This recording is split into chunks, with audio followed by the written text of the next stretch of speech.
welcome to the headquarters. I'm Justin Beheading, and today we'll be talking about a new horror comedy called Here for Blood.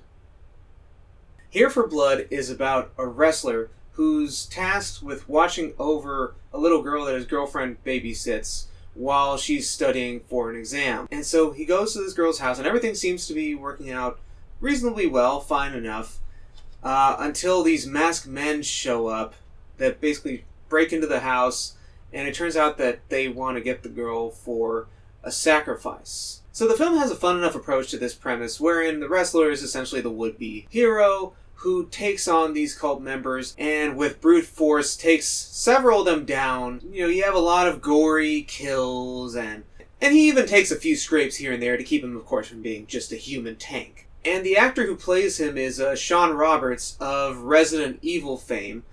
And he's a likable enough character. He essentially plays, what I took from this was almost like a more competent version, but no less naive version, of Jack Burton, Kurt Russell's character from Big Trouble in Little China. And then you have the two actresses. You have his girlfriend Barb, played by Joelle Farrow. And then you have the little girl Grace, who's played by Maya Misaljevic. I apologize if I said that name wrong. And both actresses are also really good in their roles. So this is a film that I can see how someone could just have a good time with this, you know, with the kills and everything. But for me, I have a lot of issues that really overshadow my enjoyment of this film, unfortunately. So first and foremost, you have the villains. You have this masked cult that Shawn Roberts has to take down. They seem too inept. They're kind of lame. They do get a little tougher as the film goes along. Go up against Shawn Roberts and, you know, kind of provide somewhat of a challenge, but really not enough. I mean, he never really seems like he's too in over his head to not be able to handle the situation. I mean, the more sinister and ruthless cult members are never really given much weight or presence. You know, you have this one cult member who wears a black leather jacket, black leather pants, no shirt underneath, and a mask like all the other cult members, and has this long curly hair. He kills these two girls at the beginning of the movie, which establishes that this cult is, of course, sacrificing people for a specific purpose.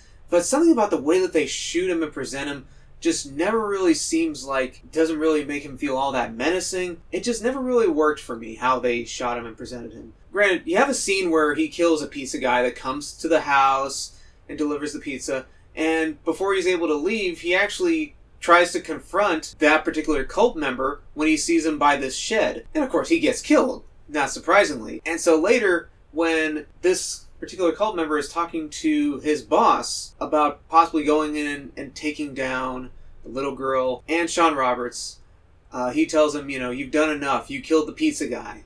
You know, as if that really makes a huge difference. They're going to kill everybody, it seems.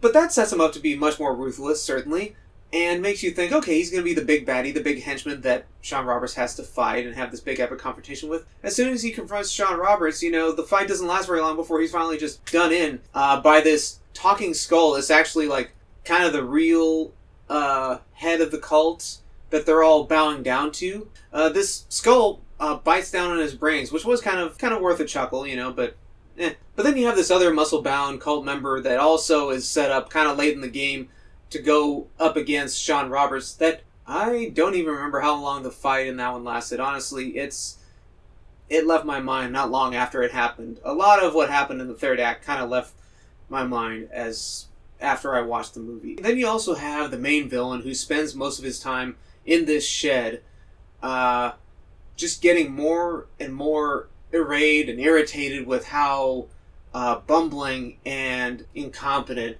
his men are. But then you have this twist that the filmmakers try to hint at, which comes off as a bit odd with some of the little subtle hints that they try to throw in there very early in the game. But then you have this big giant clue that the whole thing is some kind of setup in some way. And it really telegraphs what's going on with this family. So that when you get the big twist reveal, you know, you're kind of just like, well, yeah, I figured that out, but why? And then you get the explanation from those characters, and you're just like, okay.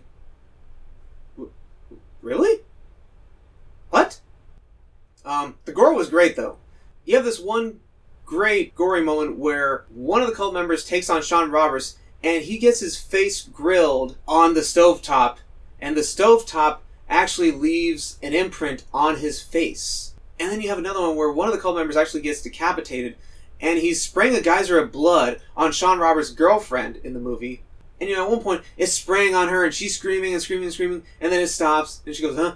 And then it starts again, and then she starts screaming again, and then it stops, and it kind of just goes back and forth like that, like a gag out of Evil Dead 2. However, Evil Dead 2, this movie is not. And so, unfortunately with this one, it has neither that feeling of dread from any horror movie, nor is it actually funny as a comedy. Well, except for some of the scenes with the talking skull that I mentioned earlier, which just asks, to be fed every once in a while here and there, even though at times the thing does look a little rubbery, but that kind of almost would give the movie a charm. But by that point in the movie when he showed up, it was too little too late. Now for the rating, I give this one a 4 out of 10.